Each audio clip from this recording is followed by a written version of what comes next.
আসসালামু আলাইকুম। আমন্ত্রণ সিবিএন টিভি ইউএস এর সংবাদ বুলেটিনে। সঙ্গে আছে আমি শাহনিয়াজ সরকার। শুরুতেই এসেনশিয়াল হোম কেয়ার সংবাদ শিরোনাম। জাপানে টানা 2 সপ্তাহে 900 ভূমিকম্প, আতঙ্কে বাসিন্দারা। 10 বছর মেয়াদী প্রতিরক্ষা চুক্তির পথে যুক্তরাষ্ট্র ও ভারত। ইউক্রেনে সব ধরনের অস্ত্র সরবরাহ সাময়িকভাবে বন্ধ করেছে যুক্তরাষ্ট্র। কর বিল পাশ হলে নতুন দল গঠনের হুমকি ইলন মাস্কের।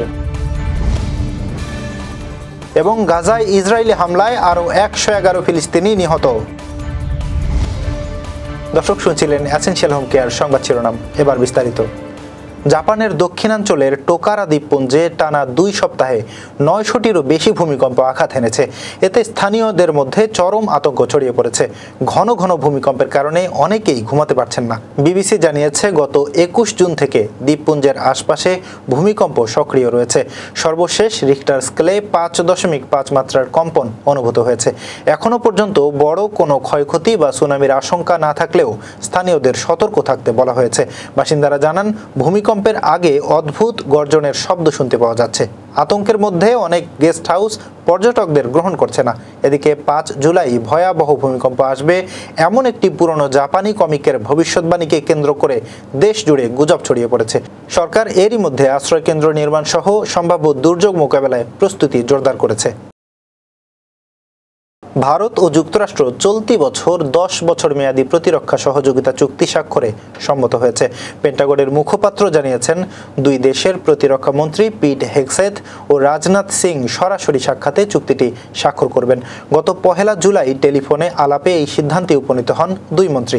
এ সময় দক্ষিণ এশিয়ার ভারতের কৌশলগত গুরুত্ব, প্রতিরক্ষা সরঞ্জাম বিক্রি, যৌথ উৎপাদন এবং প্রযুক্তিগত সহযোগিতা নিয়ে আলোচনা হয়।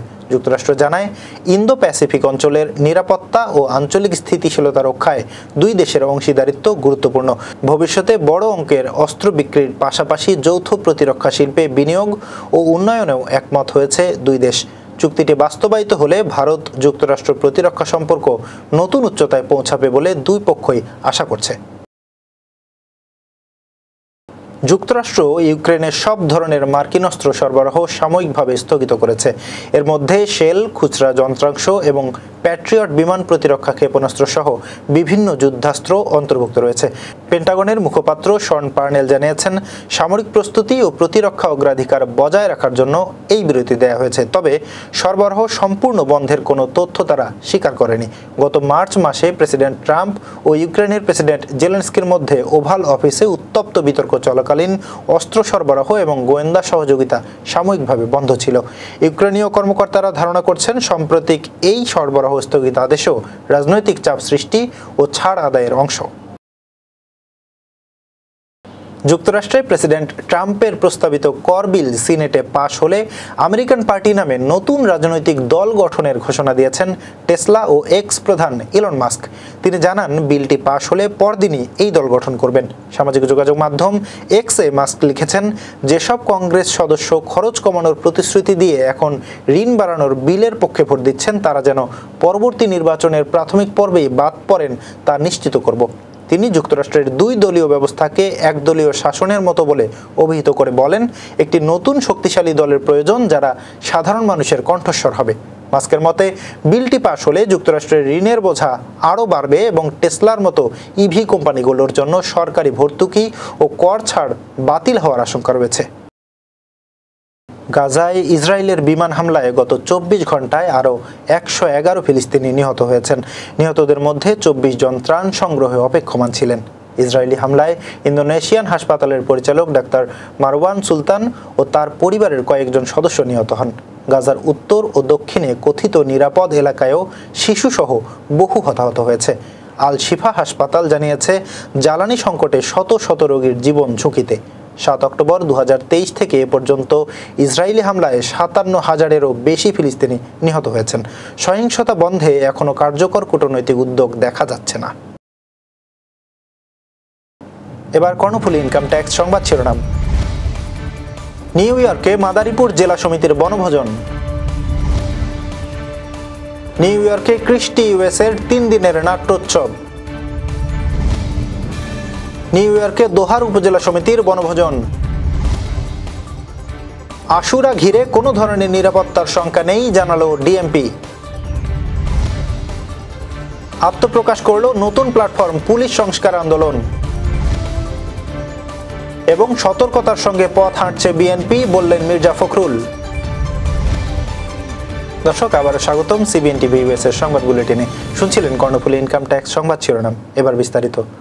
নিউ ইয়র্কে মাদারীপুর জেলা সমিতি ইউএস এর উদ্যোগে অনুষ্ঠিত হলো এক প্রাণবন্ত বনভোজন।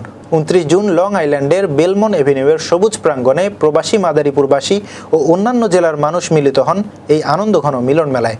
ছোট বড় সবাই দিনটি কাটান আনন্দ, গান আর খেলাধুলার মধ্য দিয়ে। বনভোজনের অন্যতম আকর্ষণ ছিল নানান ধরনের খেলা, মনোমুগ্ধকর সাংস্কৃতিক পরিবেশনা এবং র্যাফেল ড্র। সমিতির সভাপতি জিয়াউর রহমান জানান, সবার সম্মিলিত চেষ্টায় অনুষ্ঠান সফল হয়েছে এবং ভবিষ্যতে আরও বড় পরিসরে আয়োজনের পরিকল্পনা রয়েছে।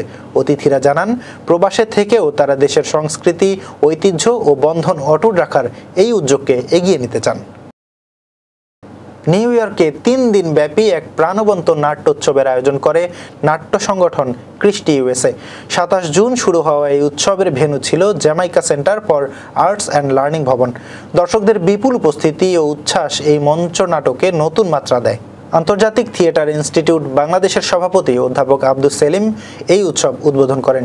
বিশেষ অতিথি ছিলেন জেকালের আর্টিস্টিক ডিরেক্টর কোর্টনি ফ্রান্স। প্রয়াত নাট্য ব্যক্তিত্ব ইশরাত নিশাতকে উৎসর্গ করা হয় উৎসবটি। প্রথম দিনে নাটকের গান পরিবেশনা, সাইকোসিস ও দ্য গেম নাটক মঞ্চস্থ হয়। দ্বিতীয় দিনে সেমিনার ও 3 মাতালের কাণ্ড এবং সংকটে শয়তান নাটক উপস্থাপিত হয়। শেষ দিনে ইশরাত নিশাত স্মরণে বিশেষ পর্ব এবং অ্যাট ডাস্ক ও হ্যামলেট অ্যান্ড অলিভিয়া মঞ্চস্থ হয়। ক্রিস্টির প্রতিষ্ঠাতা শীতেশ ধর সকলকে ধন্যবাদ জানান।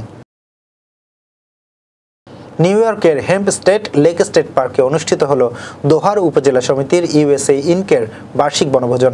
ঢাকার বিভিন্ন এলাকার প্রবাসী, নানা জেলা সমিতির প্রতিনিধি ও বাংলাদেশি কমিউনিটির নেতৃবৃন্দের অংশগ্রহণে আয়োজনে উৎসবের আবহ তৈরি হয়। শিশু কিশোরদের দৌড়, বড়দের খেলাধুলা, ফুটবল ম্যাচ, সাংস্কৃতিক পরিবেশনা ও র্যাফেল ড্র সহ ছিল নানা আয়োজন। দুপুরে পরিবেশিত হয় বাঙালি খাবার, বিকেলে দেয়া হয় নাস্তা। অনুষ্ঠানে শুভেচ্ছা বক্তব্য দেন কমিউনিটির বিশিষ্ট জনেরা। সমিতির সভাপতি দুলাল বেহেদুর সভাপতিত্বে সংক্ষিপ্ত অনুষ্ঠানটি পরিচালনা করেন সাধারণ সম্পাদক মোস্তফা কামাল মুকুল।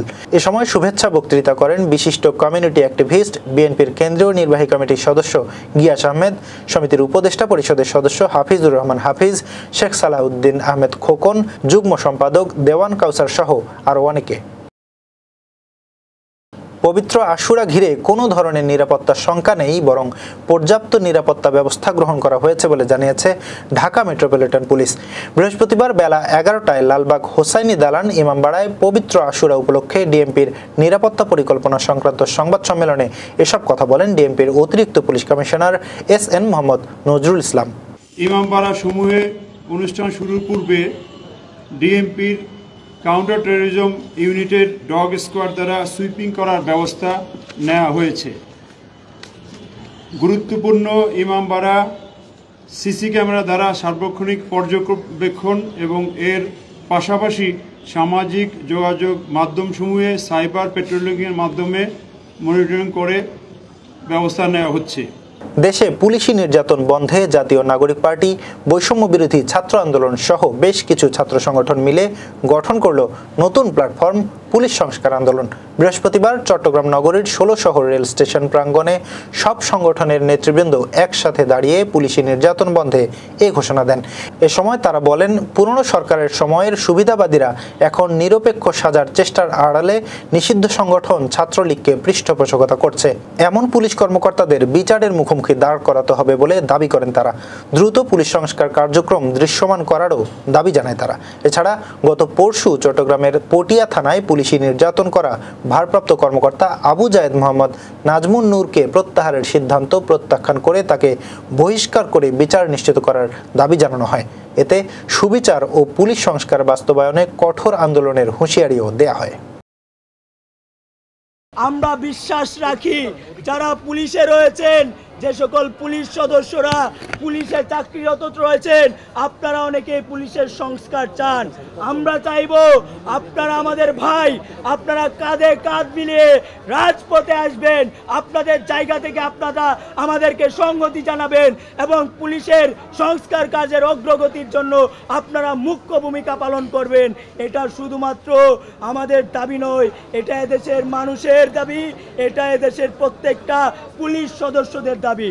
বিএনপি মহাসচিব মির্জা ফখরুল ইসলাম আলমগীর বলেছেন, আগামীর রাজনীতি ও গণতন্ত্র উত্তরণের পথ যাতে মসৃণ রাখা যায়, সতর্কতার সঙ্গে সেই পথেই হাঁটছে বিএনপি। রাজধানীর গুলশানে বৃহস্পতিবার দুপুরে দলের চেয়ারপারসনের কার্যালয়ে এক সংবাদ সম্মেলনে তিনি এসব কথা বলেন। জাতীয় টেলিকম নীতিমালা প্রণয়ন নিয়ে তিনি বলেন, এই নীতিমালার উদ্দেশ্য হল লাইসেন্সিং পদ্ধতি সহজ করা, প্রযুক্তিগত অগ্রগতি উৎসাহিত করা এবং গ্রামীণ জনগণের ডিজিটাল অন্তর্ভুক্তি বাড়ানো, যা অবশ্যই ইতিবাচক একটি বিষয়। তবে খসড়া নীতিমালাটি বিশ্লেষণ করে দেখা গেছে এতে কিছু গুরুতর সমস্যা রয়েছে, যা টেলিকম খাতে সমতা ভিত্তিক ও টেকসই উন্নয়নে বাধা দিতে পারে। দর্শক, এই ছিল সিবিএন টিভি ইউএস এর সংবাদ বুলেটিনে। শেষ করছি। পরবর্তী বুলেটিন দেখার আমন্ত্রণ জানিয়ে এতক্ষণ সাথে থাকার জন্য ধন্যবাদ সবাইকে।